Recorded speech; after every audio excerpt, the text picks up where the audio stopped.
At the time they were talking about postponement, it wasn't on the talking table when you said, well, it was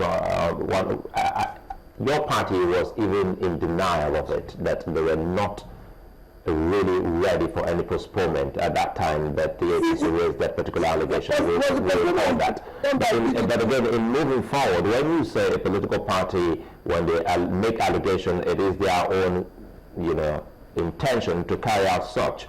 One wonders how we can really come together and have a transparent process. If you say the card readers and the card jammer issue are all hogwash, what would be your suggestion if we were to go with this particular election, which is just a couple of days away? My suggestion is that, I said it before, that INEC should do whatever is possible to ensure that there is a free, fair, and credible election. They should strive hard, they should work hard to ensure that whatever processes, whatever is required to make it to be free, fair, and credible is put in place. It is important for the country and for the future of the society our children will live in. So once they do that, I believe they've done a lot. Give us your impression, because on election day, yes, they've conducted the field tests of the card readers, and then they're working on some of the aspects that they need to improve upon. In the event that maybe elections were inconclusive in a particular polling unit or rescheduled for the next day, on a particular, maybe on that 28th or April 11th at that, what's your impression about how it will work out? Because the chairman of the commission says they discussed with political parties about this process, and it looks as though all of you accepted it. Well, for me, there's the rules, there's laws, there's acts, and everything that is governing the process. Once they stay within it, it's acceptable to all. Okay, so at the moment now, from the look of things, if the elections were to go on tomorrow, your party will go ahead without any inhibitions or complaints, having seen the effort that the commission has put in place to make sure that it happens. I believe so.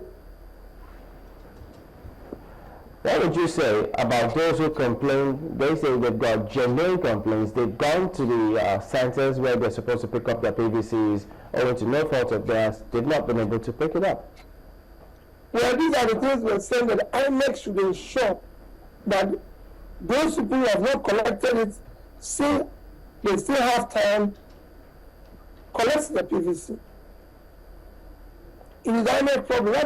What I'm saying is that INEC should work hard to ensure that before March 28th, everything that is required is done. There are concerns of using this card reader in the rural areas. So the question will be, have you taken upon yourself to also talk to some of your supporters in these areas about what is expected of them on election day?